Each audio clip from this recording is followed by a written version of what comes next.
If you try to play limbo with the devil, you're gonna lose every time. In order to become the woman of your dreams and really live a life that is fulfilling, peaceful, and whole, there are certain things you need to let go of. In the past few months, there have been 5 in particular that I have let go of that have completely changed my life. So I thought it would be worth sharing with you to see if maybe these few things incorporated into your life can give you the beautiful 180 that you deserve. The first thing I had to let go of was the need to be understood. This was a really hard one because if I care about you at all, I want you to see me in a certain light. And that can't always be the case. So if I was having a hard conversation with somebody or a disagreement and they say something about me or they interpret what I said in a way that I don't believe to be the truth, my first instinct is always to try and bring about that clarity. So I will go back and forth with people much longer than I ever should have because I want them to understand me. But now I am letting that go. This doesn't mean that I don't care what people think about me, but instead I am relinquishing the need to control that narrative. If I am clear, if I communicate my boundaries, if I talk about and let you know the way I see something, and you decide that you are going to be committed to misinterpreting and misunderstanding me, it's okay. You say the sky is purple, it's purple. You say the floor is made of jelly beans, that's fine. I can't do it anymore. And letting go of this has helped me so much because instead of overthinking and trying to always control everything, I now know the responsibility I have. And once I do that, I leave the rest and let it be what it's gonna be anyway. The second thing I had to let go of was the pressure to be everywhere. As a homebody, who is also introverted, but also works in an industry that you need to kind of be out there, I was actively fighting against my nature at every turn. And then when I would see certain events or opportunities that people I knew were doing, and I was like, oh, I would have killed that, I'd be good at that, I wouldn't be able to just chill and say, you know what, maybe that's not for me. Maybe this is something that is great for them and I don't have to be a part of. Now I'm very, very intentioned about where I go, what I do, and not just based on the type of events that are happening, but even more importantly, on my capacity. I am not a 5-day-a-week go out type of woman. I will never be. I'm exhausted. I need my naps, and that's okay. So if there's a bunch of events and opportunities coming up and I know the dates, I take a look and I assess, one, which one seems the most fun and interesting, two, which one could have the most opportunities, and three, what am I genuinely interested in? And I use these metrics to decide where I want to go. Very, very, very unlikely will it be every single one, and that's okay. I don't need to be seen everywhere because I just don't need to be seen everywhere. You don't need to be seen everywhere. Go to the places where you can benefit and you can shine, and the places that you know you'll be able to give it all you have instead of just trying to be everywhere all the time and then being exhausted because you really should have been sitting at home. The third thing I had to let go of to find peace was the need to match energies. If you try to play limbo with the devil, you are going to lose every single time because he has home court advantage. This whole you got to match somebody's energy thing never really works for me because if somebody is acting in a way that I don't like or respect, and in order to let them know that I don't like and respect it, I now become somebody who I don't like and respect, how does that actually work in my favor? There's no benefit to trying to match negative energies with someone, especially when it's gonna take you a few days to come back up to your regular frequency, which is something that I've found. Instead of doing that, I'm just gonna leave you in your space, or I'm gonna adjust the way that you have access to me to ensure that I'm protecting myself and that I don't have to deal with these things in you that try to bring out these negative parts in me.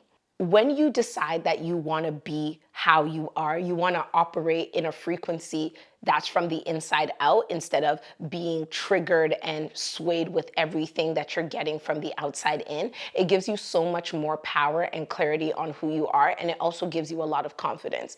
Some people will think, oh yeah, she's such a pushover. I said that to her and she didn't react. And I'm like, there's something about understanding the power you have and being able to restrain it, that is actually the true show of strength, more so than being a loose cannon who just goes tit for tat with people. And since I've started doing this, one, I'm so happy because I get to control the way I am. I don't let anybody control me. And I also purposely curate the friendships and relationships that bring out the best in me.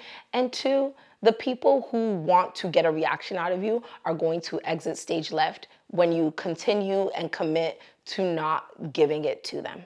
The fourth thing I had to let go of to find peace was wanting things for people more than they want it for themselves. We often hear the term don't date for potential, but I think it's not just dating. Don't be friends with someone for potential. Don't join any type of relationship for potential. And to even go deeper than just saying potential, I'd say for a potential that the person does not care to actualize. Because we are all works in progress, making progress, but some of us are actually pretty chill being exactly where we are forever.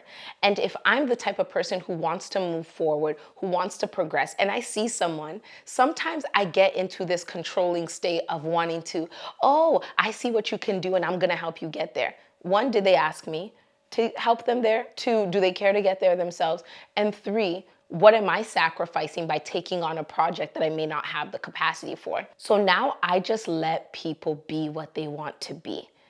If there is a skill that I have that you think I could help you with and you communicate that, of course, it's my pleasure to help. But if I see something in you that you don't seem to care about, I am not going to make you my project. I am not Bob the Builder. This is not my ministry. We should let people just be what they want to be and either accept them for what it is and stay within their lives or excuse ourselves from their lives. Because if you're trying to control people, you, first of all, are going to come off super egotistical because you're telling somebody that you know what's better for their life than they do. And if I didn't birth you, that's really above my pay grade. And secondly, you are going to add so much stress to yourself trying to force someone to the well. Like, you know, they say you can force a horse to the well, but you can't make it drink water, something like that. I'm not forcing you to the well. I'm not trying to make you drink water. If I see you walk into the well already and you're looking thirsty and I know a shortcut, sure. But I'm not trying to get you there anymore. And this has really saved me so much energy and also given me peace in my relationships because now I'm just accepting people for what they are. And if I think that you have potential and I talk to you about it as someone who I love and you decide you don't want to take that advice, you don't have to. Just like if someone sees me doing something and they think I could be doing better or doing different, they will let me know. But at the end of the day, we are all grown adults. I'm nobody's parent. I'm nobody's guardian. So we should all give people the freedom and the liberty to decide what they want to do. And also if what they want to do is nothing at all. The fifth and final thing I had to let go of to really find peace was fear-based actions. I believe that most actions in our lives are taken either out of fear or out of love. And I found that when I was taking actions out of fear, the energy behind it was just so off. So one of the examples that I can think about is taking an opportunity because you're afraid of missing out versus you taking that opportunity because you love the work, you think it would be impactful, and there are positive feelings behind it. The same thing with dating.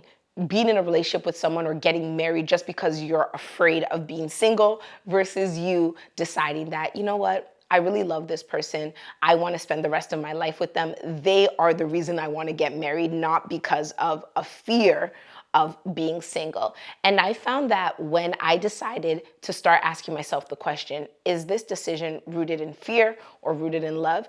It opened so many doors for me and also closed so many with way too much clarity because I never knew that I was really operating in fear a lot of times. When an opportunity came up and I felt so anxious about it and I felt like I was under duress, I felt like I couldn't say no because the consequences would be negative, I was operating in fear. And I'm not afraid of nobody. None of you can beat me. So now I'm trying to move in love. And if there's a situation that I'm going into and I notice that it's rooted in fear, that doesn't mean I just shut off that situation. I try to notice where that fear is coming from and see if I can remove that plant that is rooted in fear and rooted into love, because sometimes you can do that as well, right? Because fear and love sometimes are actively operating at the same time. But for the most part, I'd say 95% of the time, I want to operate in love. I want to do things because I want to do them. I want to do them because they make me happy, they make me feel fulfilled, because I think they're important, and because it would be my pleasure. I don't want to feel like a hostage in my life, in my work, in my relationships, because there is this fear that is looming over me and forcing me to do the things that I'm doing. And if I stop, I'm afraid of the consequences. I don't want to live like that. I'm not a kid. I'm an adult. I get to make decisions, and I really want to make them from a place that feels good to me mentally, spiritually, and physically. So that's all for today. If you like this video, like it. If you love it, subscribe. And if you think that there is a friend of yours, someone important to you, who could really benefit from these perspectives, I would please encourage you to share this video with them, and continue to be kind to yourself, because you're a work in progress, making progress. And I'll speak to you again soon. Bye.